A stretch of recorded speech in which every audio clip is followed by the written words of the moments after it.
आपको खुश रहने का राज पता है क्या है?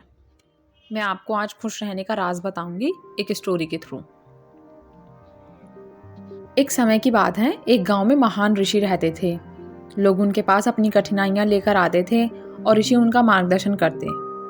एक दिन एक व्यक्ति ऋषि के पास आया और ऋषि से एक प्रश्न पूछा। उसने ऋषि से पूछा कि गुरुदेव, मैं यह जानना चाहता हूँ कि हमेशा खुश रहने का राज क्या है। ऋषि ने उससे कहा कि तुम मेरे साथ जंगल में चलो, मैं तुम्हें खुश रहने का राज बताता हूँ। ऐसा कहकर ऋषि और वह व्यक्ति जंगल की तरफ चलने लगे। रास्ते में ऋषि ने एक बड़ा सा पत्थर उठाया और उस व्यक्ति को कह दिया कि इसे पकड़ो और चलो। उस व्यक्ति ने पत्थर को उठाया और वह ऋषि के साथ साथ जंगल की तरफ चलने लगा। कुछ समय बाद उस व्यक्ति के हाथ में दर्द होने लगा, लेकिन वह चुप रहा और चलता रहा। लेकिन जब चलते हुए बहुत समय बीत गया और उस व्यक्ति से दर्द सहा नहीं गया, तो उसने ऋषि से कहा कि उसे दर्द हो रहा है। तो ऋषि ने कहा कि इस पत्थर को नीचे रख दो।